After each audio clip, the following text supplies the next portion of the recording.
తీసే అవకాశం ఉంది అని అనేది వంశీ గారు. రైట్ అండి వంశీ గారు.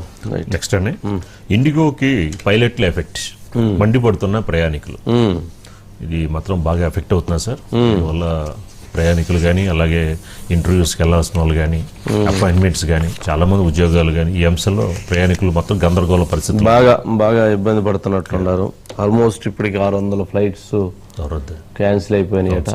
మరి క్యాన్సిల్ అయినటువంటి ఫ్లైట్స్ అన్నిటికి సంబంధించి వాళ్ళు అంటే దీనికి నిబంధనలు కారణం అని చెప్తున్నారు. ఎవరైతే ప్రయాణికులు ఏమన్నా ఎయిర్పోర్ట్ లో చాలా పడిగాపులుగా వస్తున్నారు, వాళ్ళు చాలా అభ్యంతరం వ్యక్తం చేస్తున్నారు.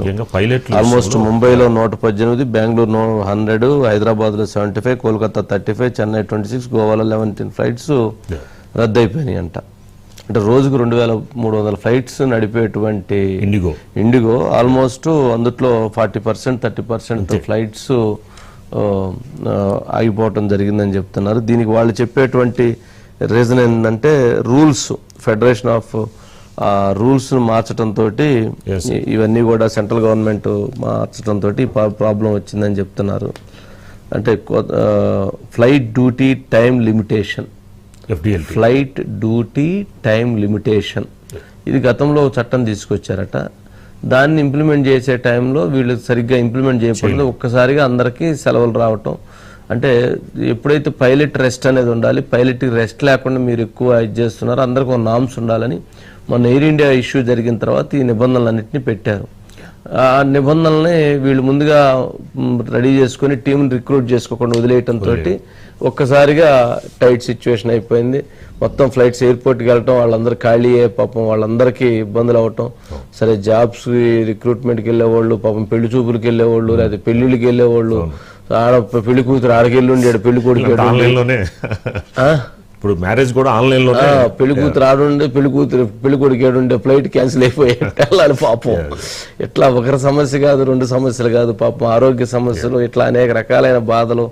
ఈ బాధల నడుమ పాపం వాళ్ళందరూ ఇది చేశారు. మొత్తానికి రామ్మోహన్ నాయుడు గారు వెంటనే రంగంలో దిగేసి దాని మీద ఇమీడియట్లీ రివ్యూ చేసి ఆ ప్రాబ్లమ్ సాల్వ్ చేయడం కోసం 3 days లో మొత్తం సెటిల్ అయ్యేటట్టుగా ప్లాన్ చేయటం, అట్లాగే ఇమీడియట్లీగా తక్షణం దానికి కావాల్సినటువంటి కొన్ని ఇచ్చేయటం అనుభవం అన్ని జరిగినాయి. అర్ధరాత్రి లోపల ప్రాబ్లమ్ సాల్వ్ అవుతుంది అనేది ఒక ఆశ. అదే 80-90% అయిపోతుంది, ఇంకో 10% కూడా 2 days లో అయిపోతుందని చెప్తున్నారు. శిరీష్ ఉన్నారండి.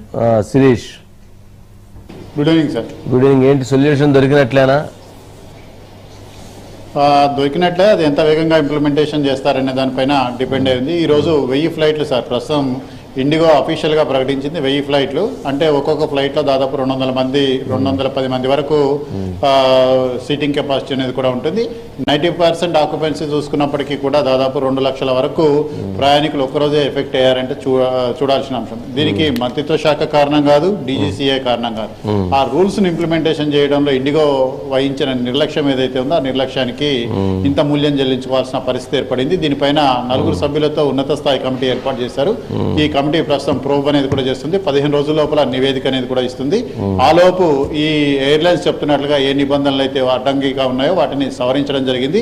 దానికి సంబంధించి మరొక 3 నెలల వరకు టైం అనేది కూడా ఇచ్చారు. ఆ టైం లోపు మీరు ఈ నిబంధనలన్నింటినీ కూడా పకడ్బందీగా ఇంప్లిమెంటేషన్ చేసేదాకా చర్యలు తీసుకోమని చెప్పారు. దీనికి ఆ సంస్థ కూడా అంగీకరించడం జరిగింది. దాదాపుగా సోమవారం కల్లా సమస్య అనేది కూడా చక్కదిద్దుతామని చెప్పేసి కూడా చెప్తున్నారు. ఆల్మోస్ట్ గా సమస్య పరిష్కారం దిశగానే ముందుకు వెళ్తోంది. ఓకే శిరీష్, నేను యాక్చువల్గా ఎల్లుండు కడప సీఎం రమేష్ గారు వాళ్ళ మదర్ చనిపోతే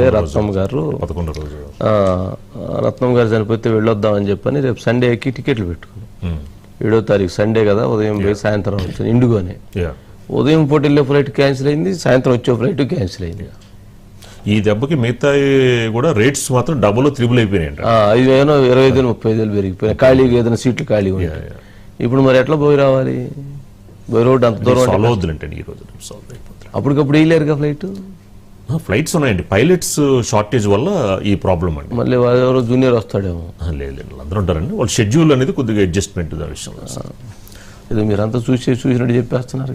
లేదు సార్, అది షెడ్యూల్ వల్ల పైలట్స్ విషయం వల్ల అని చెప్పిన ప్రాబ్లం ఎక్కడ అనేది మనం చూసాం సార్. శిరీష్, ఓకే, మొత్తానికి పుతిన్ మోదీ గారి మధ్య ఒక మంచి అవినాభావ సంబంధం, 2 దేశాల మధ్య మా మైత్రి, మా బంధం, మా అనుబంధం అన్ని